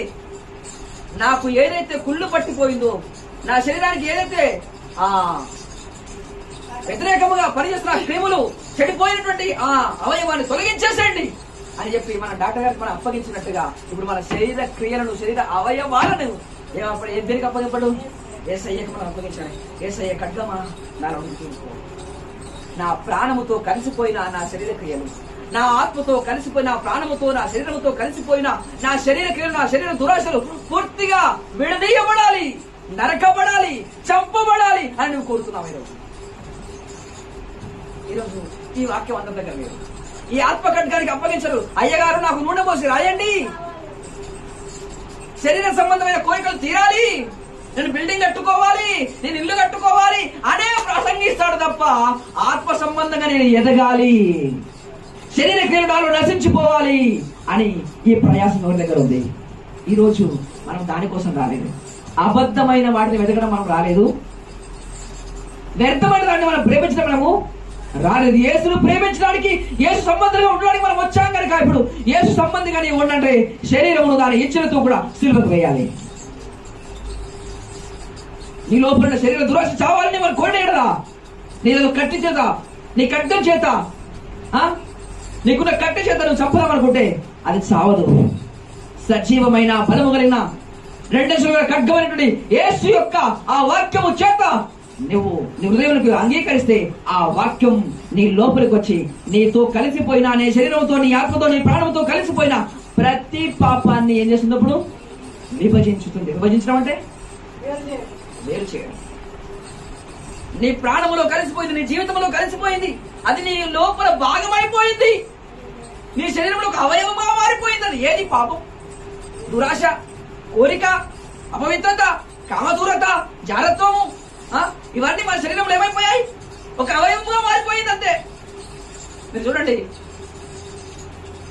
కొంతమందికి శరీరంలో కొన్ని అవయవాలు లేనప్పుడు ప్లాస్టిక్ సర్జరీ చేసి కొన్ని అవయవాలు అమర్చేస్తారు. అమర్చిన తర్వాత ఆ అవయవంతో పాటు అవి కూడా ఒక అవయవంగా మారిపోతుంది అంతే. అది అంతగా అయిపోతుంది. నిజమా కాదు? అలాగే సాతానుగాడు కొన్ని పాపాలను, కొన్ని కోరికలను, కొన్ని ఇచ్చలను, కొన్ని స్వభావాలను మన లోపలికి ఇంజెక్ట్ చేసేసాడు, ఆపరేషన్ చేసి పెట్టేశాడు లోపల. అవి మనలో కలిసిపోయిన స్వభావంలో ఇంకిపోయినాయి అవి అంతే. మనం బయట తిరగడం అంత కాదు. కానీ యేసయ్య దగ్గరికి వస్తే ఆయన పరమ వైద్యుడు కనుక ఆ రెండంచులు గల వాడి అయిన ఆ ఖడ్గం, సజీవమైన బలము కలిగిన ఆ వాక్య ఖడ్గం, ఆ యేసయ్య ఆ ఖడ్గం నీ లోపలికి వచ్చి దాన్ని విభజించేస్తాడు. నీ ప్రాణముతో కలిసిపోయినా, నీ శరీరముతో కలిసిపోయినా, నీతో నీ జీవితంలో ఒక భాగం అయిపోయినా ఆ కోరికను విభజించేస్తాడు, దాన్ని బయటికి తీసేస్తాడు. నువ్వు పవిత్రపరచబడతావు. ఇంతకు ముందున్న ఆ కోరికతో నీకు బంధం తెగిపోతుందండి. దేంతో? యేసు ద్వారా. యేసు దగ్గరకు వస్తే అది జరుగుతుంది, ఇది జరుగుతుంది. ఇది ఏం జరగడం? ఇది జరుగుతుంది. ఆత్మ సంబంధం. ఇది జరగకుండా ఏం జరిగినా అందుకే అవును కదా. నేను పాపంలో పుట్టి, పాపంలో పెరిగి, పాపం చేస్తూ నాకు దేశం పెద్ద బిల్డింగ్ ఇచ్చాడు అనుకోండి, చచ్చిపోయిన అర్థం పోతే ఏం ప్రయోజనం అండి? కనుక శరీర సంబంధం విషయాలు నాకు ఎన్ని దొరికినా ఇవి అనవసరమైంది. ఇవి నాకు నిత్యం ఉండేది. లోకంలో నాకు ఏం దొరకకపోయినా పాప క్షమాపణ దొరకాలి. నా లోపల నా జీవిత భాగం అయిపోయిన పాపం శరీర కోరికలు పూర్తిగా నా నుంచి వేరు చేయబడి నేను పరిశుద్ధపరచబడితే ఇంతకన్నా గొప్ప భాగ్యం ఎక్కడ ఉందండి? కనుక ఈరోజు సజీవమైన బలము కలిగిన ఆ దేవుని యొక్క రెండంచుల ఖడ్గం నా లోపలికి దూరిపోవాలని వారు దేవుని స్తోత్రం చేయించండి. హల్లెలూయా. నా కోరికలు తీరిపోవాలి అని కారణం కాదు. నా కోరిక అనగా నా శరీర కోరిక చనిపోవాలి. నేను యేసు కోసం బ్రతకాలి. బ్రతుకువాడను నేనిక కాను, బ్రతుకువాడు నా యేసే. అవును కదా? నా శరీర కోరికలు తీరడం కాదు, నా శరీర కోరిక చావాలి, నేను యేసు కోసం బ్రతకాలి అనే ఆశ నీ లోపలికి రావాలి. ఇప్పుడు నువ్వు యేసు సంబంధిగా మారాలి. మీరు క్రీస్తుతో కూడా లేపబడాలంటే ముందు చావాలి. మీరు మృతి పొందితిరి అని అన్నాడు. దేనికోసం మృతి పొందాలి? లోకమునకు నేనును, లోకము నాకును, ఈ మూల పాఠములకు నేనును, నాకు మూల పాఠములు. సిలువ వేయబడి ఉన్నా, చనిపోతున్నాను. ఈ చావడానికి, చంపడానికి ఏం కావాలి నీకు? ఇప్పుడు ఒక ఖడ్గం కావాలి. దేవుని వాక్యం అనే ఆత్మ ఖడ్గం. ఇది ఏం ఖడ్గం అంట? దేవుని వాక్యం అనే ఆత్మ ఖడ్గం. ఇది నీకు ఉండాలి. వాక్య ఖడ్గం లేకపోతే ఏదో మనకు సికింద్రాబాద్ లో కోటలు దొరుకుతాయి, ఇంత పెద్ద బాణం ఉంటుంది, లేకపోతే ఖడ్గం ఉంటుందండి. చక్క మెరుస్తుంది. కంటే ఇట్లా ఎలా మెరుస్తుంది? చక్క మెరుస్తుంది. కానీ ఏం తెలుసా? అది లోపల కట్ట ఉంటుంది. దానిపైన వాడు చెక్క అనేటో ఏం వేస్తాడు? పేపర్ వేస్తాడు. పేపర్ దాని ఎట్లా తిరిగిపోతుంది. దీనికి ఏముందండి? కనుక అక్కడ ఇక్కడ వెళ్ళి బజార్లో ఏంది ఖడ్గం కొడకండి. యేసయ్య దగ్గర ఉంది వాక్యం అనే ఆత్మ ఖడ్గం. వేస్తారా ముందుకో? అవునా కదా? ఏదో చక్కచక్క మెరుస్తుంది కదా. ఇక్కడ సంఘములో ఏంది వాక్యం బాగుంది కదా, కథలు బాగా చెప్తాడు కదా అని కథలతోటి ఏంది లోపల చెక్క, దాని మీద చక్కచక్క మెరిసే పేపర్ అతికిస్తే ఎలా కనబడుతుంది? అచ్చం మంచి ఖడ్గం, పేద ఖడ్గం. కానీ ఇది ఒకరు చంపలేదు, ఒకరిని పొడవలేదు. అది దేవుని వాక్య ఖడ్గం అయితే ఎలాంటిదంట? వాక్య దేవుని వాక్యం అనే ఆత్మ ఖడ్గం బలము కలిగింది, సజీవమైంది. మీకు ఏ వాక్యం కావాలి? బలము కలిగిన సజీవమైన ఆత్మ ఖడ్గం కావాలా? లేకపోతే పేపర్ అతికించి లోపల కత్తి చోటు ఉంటది, ఆకారం మాత్రం ఏది కత్తిలాగానే ఉంటుంది, కానీ పొడిస్తే అదిరిగిపోతుంది తప్ప శత్రువుకేం కాదు. చాలా మంది పెద్ద పెద్ద భాష దగ్గర పెద్ద పొడవాటి కత్తి, కానీ ఎవరిని చంపడు, ఎవరి లోపల దురాశలు పోవు, ఎవరికి మారు మనసు రాదు. కానీ సంఘం మాత్రం కొన్ని లక్షల మంది ఉంటారు. ఎందుకు? దురాశలతో నింపబడినటువంటి సంఘం. నేను చెప్తున్నాను, మనం అలా ఉండకూడదు. యేసు దగ్గరికి వస్తే యేసు సంబంధుల శరీరము దాని దురాశను సిలువకు వేస్తే, దురాశలన్నీ లోపల పెట్టుకుని యేసయ్యా నీకు స్తోత్రం స్తోత్రం స్తోత్రం అంటే నీకు ఆత్రం ఉన్నట్టు. ఇంకా ఏం ఆత్రం ఉంది? డబ్బు సంపాదించుకునే ఆత్రం ఉంది, కానీ స్తోత్రం మాత్రం యేసయ్య. కానీ సజీవమైన దేవుని వాక్య ఆత్మ ఖడ్గానికి నిన్ను నువ్వు అప్పగించుకుంటే నీకు దేవుడు పరిశుద్ధ జీవితాన్ని అనుగ్రహిస్తాడు, నీకు జయ జీవితాన్ని ఇస్తాడమ్మా. నీకు జయ జీవితం దొరకాలంటే ఇప్పుడు ఆ ఆత్మ ఖడ్గాన్ని పట్టుకోవాలి. ఏం పట్టుకోవాలి? ఇప్పుడు పాస్టర్ గారు చూడ, పక్కింటి పాస్టర్ గారు చూస్తే ఏముంటది? చెక్కతో చేయబడిన ఖడ్గం, దానికే మత్తి మెరుపు పూత అనుకుంటాం. ఎంతమందో ఈ వాక్యం చెప్తే మారమనసు పొందుతారు. ఎవడు మారమనసు పొందాడు? ఎవడు మారమనసు? కానీ ఈ ఆత్మ ఖడ్గానికి నీ హృదయంలో చూపిస్తే నీకు మారమనసు వస్తుందా లేదా? నీకు మారమనసు ఇది నిజమైన ఆత్మ ఖడ్గా లేదా? అంటే ఈరోజు దేవుని వాక్య ఖడ్గానికి నిన్ను అప్పగించుకుంటావు. ఈరోజు అప్పగించుకోవడం మాత్రం కాదు, ఆ వాక్య ఖడ్గం నీ లోపల తీసుకో. ఆ వాక్యం చేత, ఆ వాక్య ఆత్మ ఖడ్గం చేత నీ లోపలికి ఏవైతే శరీర దురాశలు వస్తున్నాయో వాటిని చంపే శక్తి దేనికి ఉంది? ఆత్మ ఖడ్గానికి ఉంది. అవును కదా? అందుకే ఇప్పుడు ఆత్మ చేత శరీరం చంపడంలో మీరు జీవించేవారు అంటే ఈరోజు మనం బ్రతకాలి అని ఎవరికైనా ఉంది ఆశ? ఎలా బ్రతకాలి? మనుషులందరూ బ్రతుకున్నాం, మనం బ్రతుకున్నాం కదా. మనుషులందరూ బ్రతికినట్టుగా మనం బ్రతికిన కాలము, గతించిన కాలం చాలు. పోయిన వారం చూపించాను మీకు. అన్ని జనుల ఇష్టం నెరవేర్చడానికి గతించిన కాలం చాలు.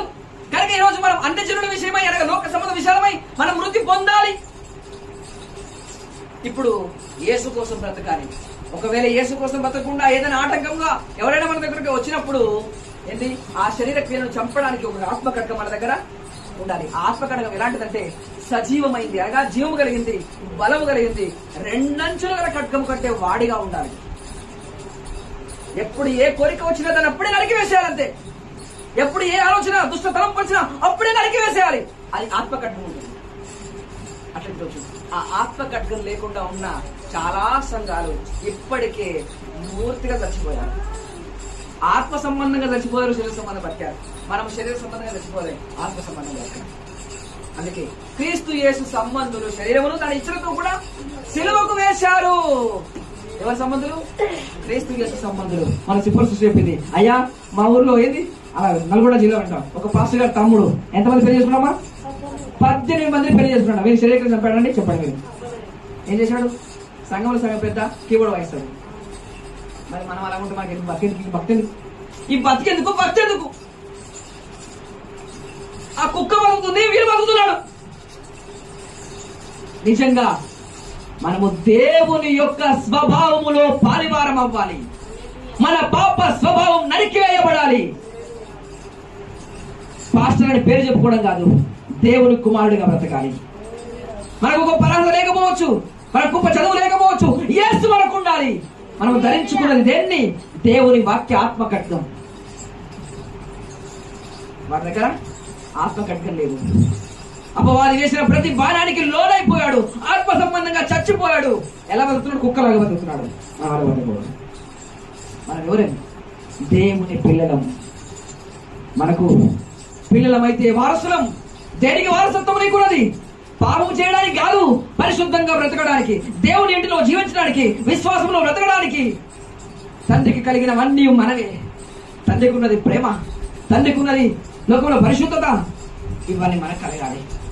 కానీ అపవాది సంబంధులకు ఏముంటది?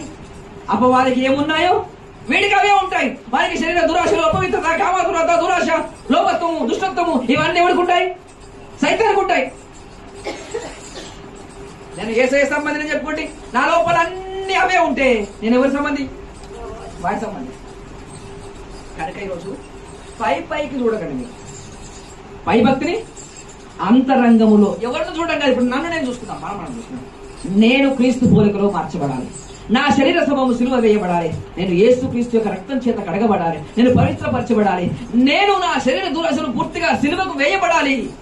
లోకమునకు నా ద్వారా పని ఉండకూడదు. చచ్చిపోయినడికి లోకమైన పని చెప్తుందా?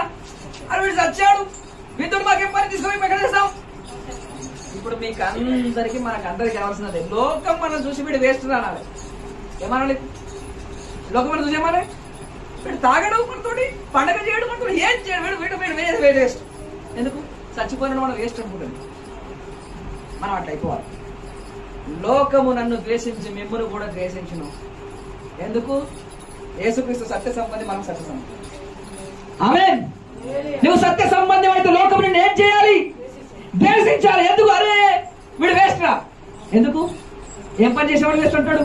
నీ వారితో పాటు తాగలే, వారితో పాటు పాపం చేయలే, వారితో పాటు దురాశనం నెరవేర్చుకోలే కనుక నువ్వు వేస్ట్. అవును, మనం అట్లా అనాలి. లోకం ఏమనాలి? నిన్ను మెచ్చుకోదు. నేనేం చేస్తుంది? ద్వేషించాలి. ఎందుకోసం ద్వేషించాలి? పాపం చేస్తే ద్వేషించడం కాదు, మంచి చేస్తే ద్వేషిస్తారు. కనుక లోకం కోసం మనం చచ్చిపోయిన వారికి ఉండాలి. లోక మూల పాఠముల విషయం మనం ఏమన్నా చచ్చిపోవాలి అనగా, నా శరీరం కోసం నేను చచ్చిపోవాలి, శరీర దురాశల కోసం నేను చనిపోవాలి. ఇప్పుడు బ్రతుకుతున్నాము అంటే ఇప్పుడు దేనికోసం బ్రతకాలి? ఇప్పుడు మీరు మృతి పొందితిరి, మీరు మృతి పొందితిరి, మీ జీవము క్రీస్తులో దాచబడినది, ఇక మీరు క్రీస్తుతో కూడా లేపబడిన వారు కనుక పైనున్న వాటిని లోకం సంపాదించుకోవాలి. లోకంలో బాగా బ్రతకాలి కాదు, ఇప్పుడు పైనున్న వాటిని సంపాదించుకో. పైన ఏముంది నీకు? పరలోకం ఉంది. పైన ఏముంది నీకు?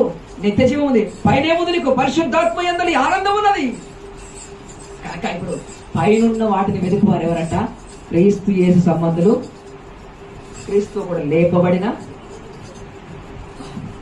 ఇప్పుడు లోక సంబంధంగా మనం చనిపోయి క్రీస్తు ద్వారా మనం లేపబడిన వారు. అవునా కదా?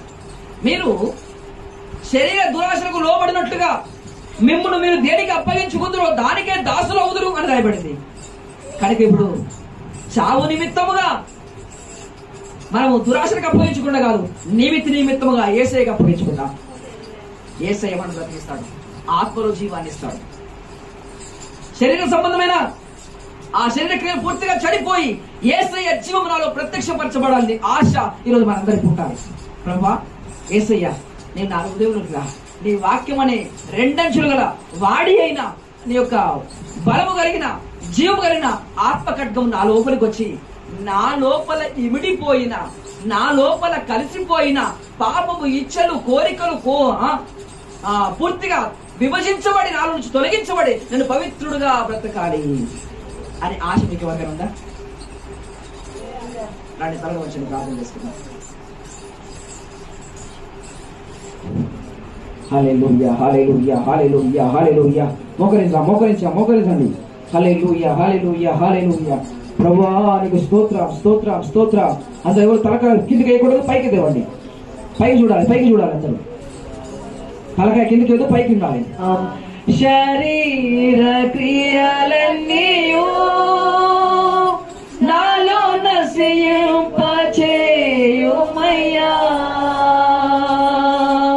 శరీర క్రియలన్నీయు నాలో నశింపచేయుమయ్యా,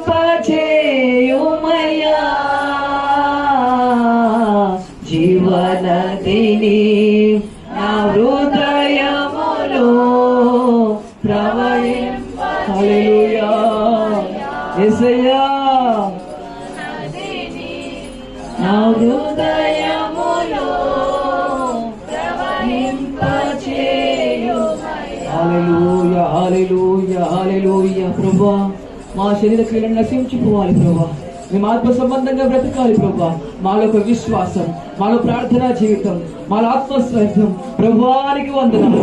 ఈ ఆత్మ ఖడ్గములు దయచేయి ప్రభువాని మనం ప్రార్థన చేద్దాం. హల్లెలూయా, హల్లెలూయా, హల్లెలూయా.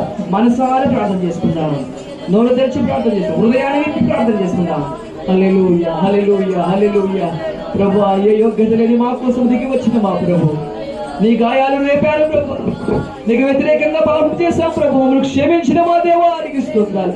ప్రార్థన చేసుకుందాం. మహోన్నతుడా మా గొప్ప దేవ, నీ పాదాలకు స్తోత్రాలు ప్రభా. ఎంతవరకు మా తోడుగా ఉండి మీరు మాతో మాట్లాడే ప్రతి మాటకై నీకు స్తోత్రాలు. నీ వాక్య ఖడ్గానికి మమ్మల్ని మేము అప్పగించుకుంటున్నాం. మా శరీర క్రియలను ప్రభావ పూర్తిగా చంపివేసి నైనా మమ్మల్ని బలవంతులుగా తీర్చి ప్రభు నీకు స్తోత్రాలు. నైనా నీ కొరకు బ్రతికినట్టుగా సహాయించి ప్రభా, మేము చావాలి, మాలో మేము బ్రతకాలి ప్రభు నీకు స్తోత్రాలు. ఆయన ఈ వాక్య కట్టానికి మేము అప్పగించుకొచ్చున్నాం. నాయనానికి స్తోత్రం చెల్లిస్తున్నాం ప్రభా. సజీవమైన ప్రభా, ఫలము కలిగిన రెండంచుల వాడి అయిన ఎటువంటి ఖడ్గము కంటే వాడిగా ఉండే నీ వాక్య ఖడ్గం మా హృదయం నుంచి వచ్చి ప్రభా, మా ఆత్మను మా శోధించి ప్రభునికి స్తోత్రాలు. వేరు చేసి ప్రభువానికి వందనాలు. నీలో అంటగట్టుకు సహాయం చేసి ప్రభునికి స్తోత్రాలు. ప్రతి బిడ్డ ఈ విధంగా మార్చబడి పరలోక సంబంధం ఆశీర్వాదం చెందడం ప్రార్థిస్తున్నాం. మేము క్రీస్తుతో కూడా లేపబడిన వారమై పైన వాటిని వెతికి ప్రభునికి స్తోత్రాలు. అబద్ధమైన వాటిని వెతుకుడు మానేసి ప్రభునికి స్తోత్రాలు. వ్యర్థమైన దాన్ని ప్రేమించడం మానేసి ప్రభునికి స్తోత్రాలు. నిన్ను ప్రేమించి పైన దాన్ని వెతికి ప్రభా, నీ ఆత్మను పొందుకొని నీలో వర్ధిల్లే కృప మా అందరికీ ప్రసాదించు ప్రభా. వచ్చిన ప్రతి బిడ్డను మీరు దీవించు ప్రభా. ఆత్మ సంబంధమైన ఆలోచన చేత నింపండి. మేమందరం ప్రభా క్రీస్తు యేసు సంబంధమై మా శరీరక్రియలను సిలువకు అప్పగించుకొని నైనా లోకములకు మేము లోకములకు ప్రభా సిలువ వేయబడి ప్రభా నీ కొరకు బ్రతుకున్నట్టుగా సహాయం చేసి ప్రార్థిస్తున్న ప్రభా. సమస్త మహిమని చెల్లిస్తూ పరిచయం దీవించమని సహాయం చేయమని యేసు నామమున వచ్చిన పరలోకపు తండ్రి. యేసు రక్తమే జయం, యేసు నామమునకే జయం. ప్రవేశ రక్తం సంపూర్ణ విజయం కలుగును గాక. ఆమేన్, ఆమేన్, ఆమేన్. అందరికీ వందనాలు. Praise the lord.